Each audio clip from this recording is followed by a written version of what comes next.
नमस्कार दोस्तों, भगवान भक्ति प्रश्न में आपका स्वागत है।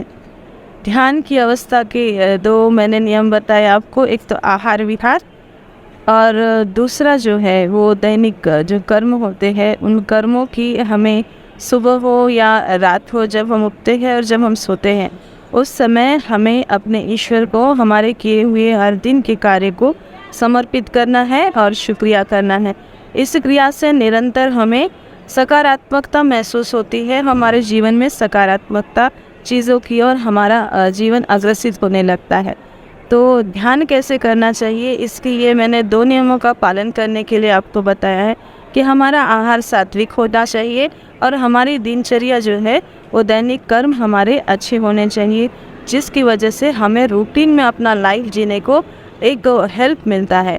सुबह जल्दी उठना, रात को जल्दी सोना एक नियम बना लीजिए, जिसके द्वारा हमारा शरीर भी अपना ब्लड सर्कुलेशन बैलेंस रख पाए, जिससे हमारे शरीर को पूर्ण नींद हो और हमारा मन बुद्धि एक वे में जो सकारात्मकता उसमें आती है उसमें अच्छे कार्य करने के लिए वो प्रेरित होती है।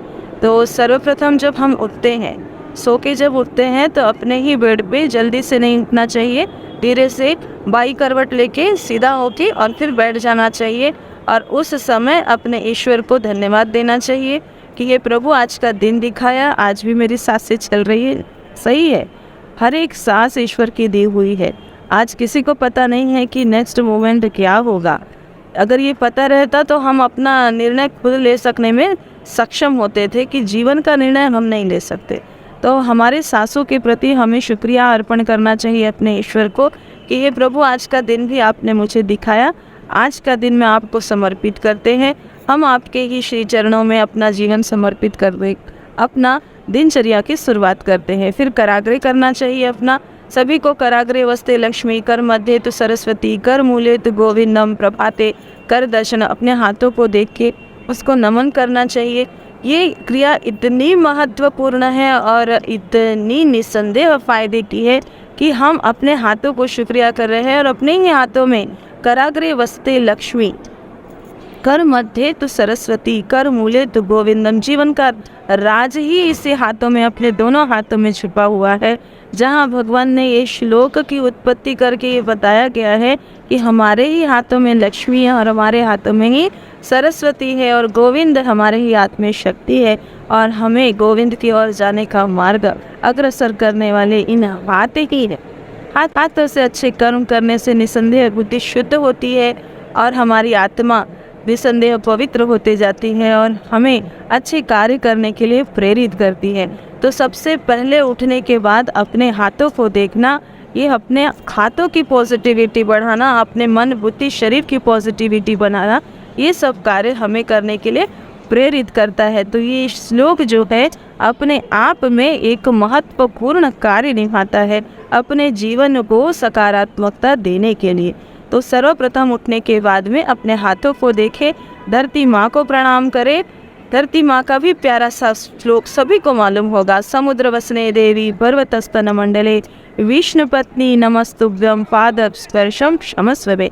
हे धरती माता, हे माता, मैं अपना चरण आपके ऊपर रख रही हूँ या रख रहा हूँ, मुझे क्षमा करना, आप विष्णु प्रिया हैं।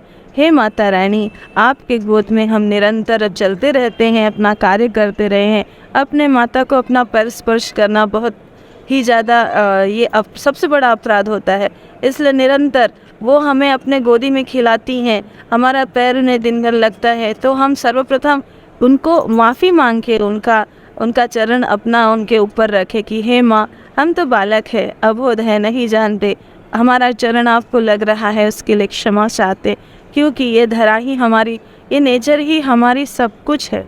माँ प्रकृति न होती तो हमारे पंच तत्व का ये शरीर बनता नहीं। तो सर्वप्रथम अपने माँ को जो शुक्रिया और धन्यवाद और क्षमा मांगता है, उसके जैसा बेटा नहीं, उसके जैसा बेटी नहीं है। तो अपने माँ से क्षमा याचना करके उनको प्रणाम करके उठना चाहिए। तो ये 2 कार्य जीवन में हर एक इंसान ने करना चाहिए। अपने जीवन में शुरुआत ही ऐसी करना चाहिए उठने के बाद में कि सारा दिन अच्छा जाए हमारा। सर्वप्रथम अपने हाथों को देखिए, अपने चरणों को नीचे रखने से पहले अपने माँ को, पृथ्वी माँ को, जिस पे हम जी रहे हैं, जिसका हमारे ऊपर ऋण है, जिसका हम अन्न खाते हैं, हवा से सांस लेते हैं, जीवन है, हमारी जीवनदायिनी माँ हमारी नेचर है, उसका शुक्रिया करके फिर अपने जो अपना दैनिक कर्म है उसको करने के बाद में एक ऐसी जगह बैठिए जहाँ आपको शांति लगती है। वहाँ बैठने के बाद में एक तो आप सुखासन में बैठिए या पद्मासन में बैठिए। उसके बाद में सबसे पहले अपनी लंबी सांसों को ले लिए और धीरे धीरे उसे बाहर छोड़िए। इन सांसों को आप करीबन 5 से 10 मिनट, शुरुआत में 2 मिनट इन सांसों को देखने की क्रिया का अभ्यास कीजिए। सबसे पहला ये ब्रीदिंग का काम जो है वो ध्यान नियंत्रण करने में बहुत बड़ा कार्य करता है। तो ये चीज़ आपको रोज़ सुबह उठ के दैनिक करने के बाद में करना चाहिए, जिससे आप धीरे धीरे अपने सांसों को देखना और महसूस करना शुरू करोगे। और जब आप अच्छी तरीके से सांसों लोगे तो उसका प्रमाण है कि हमारे गले में एक ठंडक महसूस होना चालू हो जाती है। नाक को स्वच्छ करके ध्यान लगाना चाहिए, क्योंकि जब हम नाक से सांस ले रहे हैं और छोड़ रहे हैं तो हमारे अंदर जो भी पार्टिकल्स होते हैं, नाक बहती है जिनकी, वो नाक साफ़ करके करेंगे तो सांस लेने और छोड़ने में आसानी होगी। इसलिए नाक को साफ़ करके हम अपना जो क्रिया है सांस लेने की और छोड़ने की उसको करेंगे। यहाँ मैं जम्मू आई हूँ, कटरा में हूँ यहाँ इस वक्त। माता रानी वैष्णो देवी का त्रिकुट पर्वत ठीक मेरे पीछे दिख रहा है आपको। मैं यहाँ पे ध्यान जो होता है यहाँ आके आनंद लेती हूँ ध्यान का। जो सुबह सुबह की यहाँ की जो छाया होती है, जो आशीर्वाद होता है माता रानी का, वो एक बहुत ही सकारात्मक का होता है। ये मुझे बहुत अच्छा लगता है। साल में एक बार मैं यहाँ ज़रूर आती हूँ माता रानी का आशीर्वाद लेने के लिए और नेचर में खो जाने के लिए। तो ध्यान की ये पहली क्रिया आप करके देखिए।